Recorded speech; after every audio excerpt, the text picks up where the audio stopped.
The intent of this video is to expose the origin of internal dialogue. I've used the writings of Carlos Castaneda, and I've taken short clips from the movie The Matrix and the movie Revolver to help offer clarity. I'm reading from the book Active Side of Infinity by Carlos Castaneda. Every one of us human beings has two minds. One is totally ours, and it is like a faint voice that always brings us order, directness, purpose. The other mind is a foreign installation. It brings us conflict, self-assertion, doubts, hopelessness. Don Juan in his lineage referred to this foreign installation by a general term, and that term is inorganic being. He also tells us that the universe at large is crammed to the brim with awareness, organic and inorganic. There's one classification of inorganic beings that caused Don Juan a great deal of concern. He called them a Flier. These are some of his thoughts. You see, the Flier's mind has no competitors, Don Juan continued. When it proposes something, it agrees with its own proposition, and it makes you believe that you have done something of worth.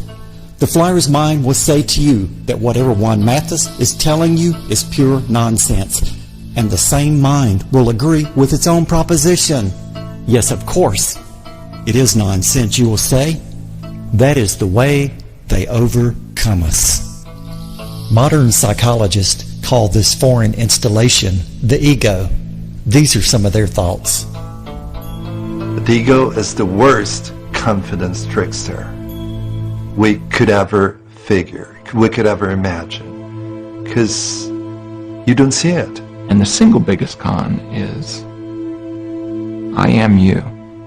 The problem is that the ego hides in the last place that you'd ever look, within itself. It disguises its thoughts as your thoughts, its feelings as your feelings. You think it's you. People's need to protect their own egos knows no bounds. They will lie, cheat, steal, kill, do whatever it takes to maintain what we call ego boundaries. People have no clue that they're in prison. They don't know that there is an ego. They don't know the distinction. At first it's difficult for the mind to accept that there's something beyond itself, that there's something of greater value and greater capacity for discerning truth than itself. In religion, the ego manifests as the devil.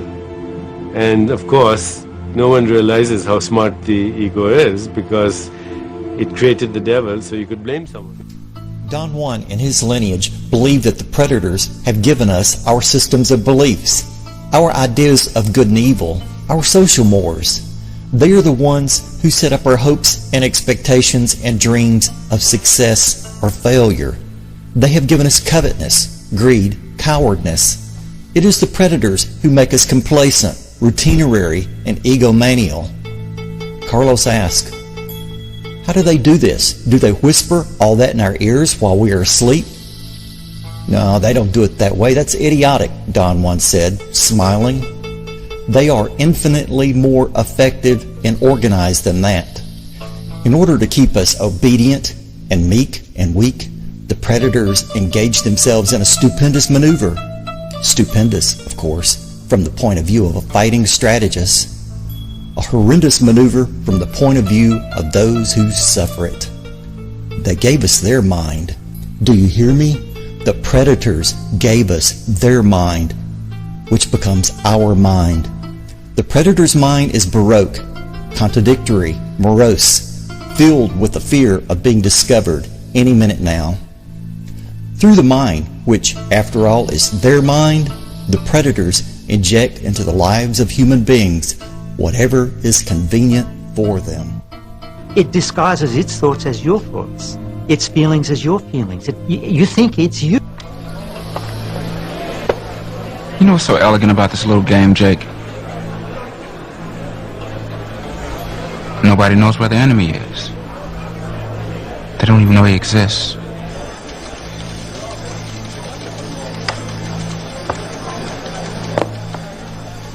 He's in every one of their heads. And they trust him. Because they think they are him.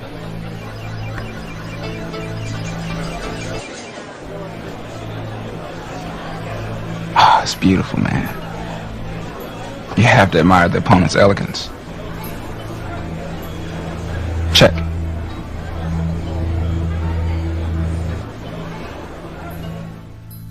Your greatest enemy is your own inner perception, is your own ignorance, is your own ego.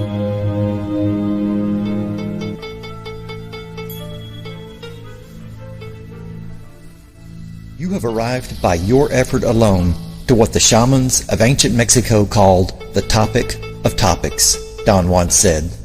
I have been beating around the bush all this time, insinuating to you that there's something holding us prisoner. Indeed, we are held prisoner. This is an energetic fact. Carlos asked, why has the predator taken over in this fashion that you're describing, Don Juan? There must be a logical explanation. They took over because we're food for them, and they squeeze us mercilessly because we are their sustenance. You are a slave, Neo. Like everyone else, you were born into bondage, born into a prison that you cannot smell or taste or touch. A prison for your mind. The basic building blocks for this prison is thought. The ego creates a constant stream of dialogue in our heads. It is this programming that the average person runs their life on. Get rid of the ego and the matrix will fall.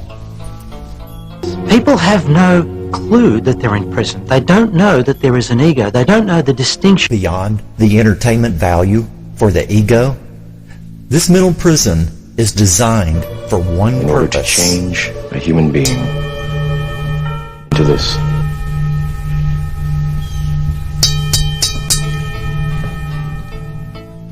The power matrix. This is something that we need to discuss openly in a public forum.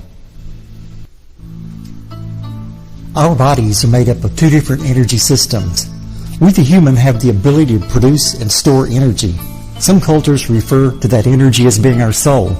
Don Juan tells us about the foreign installation. He also calls it the energy body. It has the ability to grow in strength the same as we do. The underworld has set up a system on Earth. They call it the sorcerer's world. In the sorcerer's world, you pay out the ass for everything you do. The underworld rules us with that system. This power structure is designed to deplete the energy of the human, at the same time allow the foreign installation to grow and maintain energetic strength over the host, the human. The real sorcerer is the foreign installation. It uses the power of the human to do its bidding. And Don Juan tells us, the sorcerers of ancient Mexico, acting as a group, tried their best to buttress the impact of this disintegrating force. In our day, we have no means of acting as a group, so we must brace ourselves to face in solitude a force that will sweep us away from language, for there is no way to adequately describe what is going on. We are keeping that civilization alive with our energy. It is our evolution as a human being to evolve from this physical form to become radiant, luminous beings. It's the inorganic beings that is crushing the life force out of the human.